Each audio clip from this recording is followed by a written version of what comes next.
Getting positive feedback for your Amazon products or your entire storefront can be an awesome boost to how many sales you get to make. So in this quick video, I'm going to show you how to automate the process of getting positive feedback in your Amazon business and how to remove the negative ones. And if you don't already know why this is so important, getting good feedback for your Amazon storefront can help you be the Amazon seller that shows up in the buy box, aka winning more sales. And if the products you're selling on Amazon don't have close to 5 stars, there's a good chance that a customer might move on to a different product, aka you don't get to make money. So to automate this process of requesting feedback from customers, you will need a good software that can help manage the automation process. I'm going to show you how to use this with Boxem, which is also the software that's the best for making shipments, tracking analytics. There's also a cool AI assistant, but I want to just specifically show you how to set up an automatic feedback requester here. So we're going to go ahead and create a new campaign. And this is a brand new feature as well. So you really want to go ahead and get this set up. It's not going to take a lot of effort to get set up. You do it once and then you're going to automatically get more feedback over time with no extra work, right? So all we need to do is go ahead and set up a campaign. These campaigns are going to be how you get product feedback and seller storefront feedback. So if you don't actually own the products you're selling, you probably care more about storefront feedback. If you own the products you're selling, if you're a private label seller, obviously the product feedback is very important and this is going to be able to handle both, right? So let's just name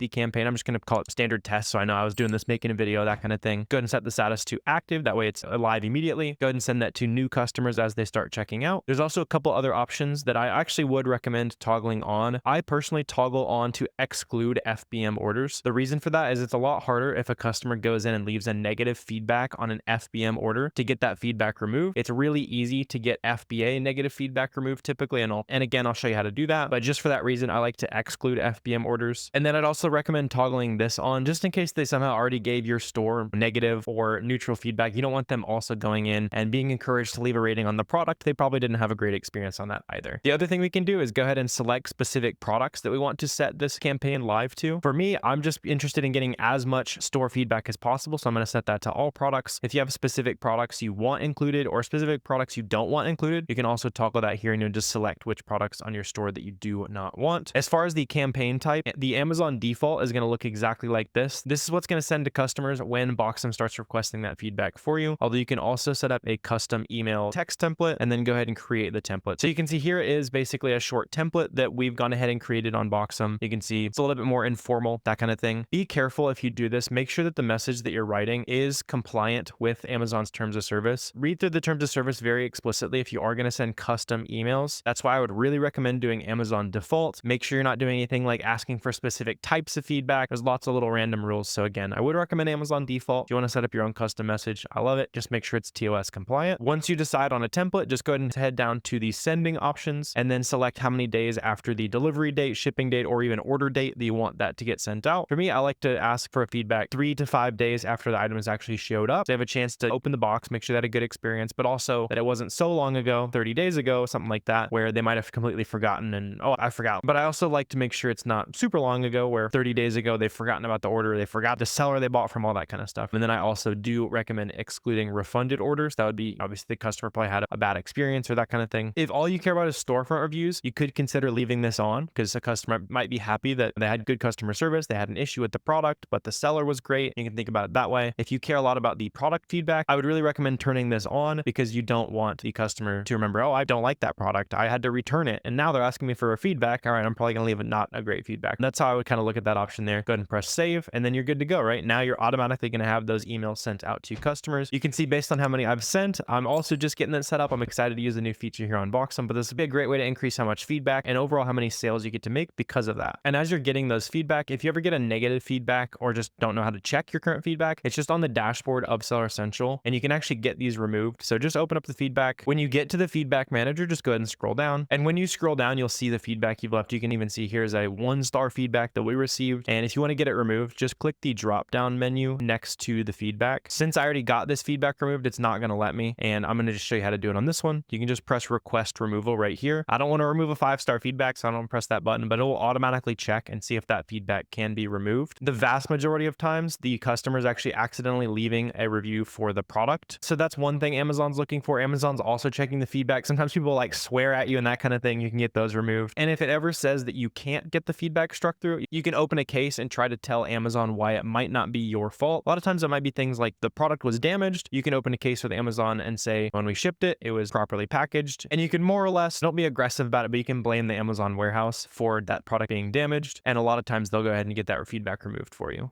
But now you know how to automate getting more feedback and remove those negative feedback. So if this was helpful, please hit subscribe, like, all that good stuff, helps me out with the algo. And then also grab a 2-week free trial of Boxem down below so you can automate that feedback process. Really appreciate you watching this video though, and if you want to see exactly how I like to source products in my $6 million Amazon business, click this video right here.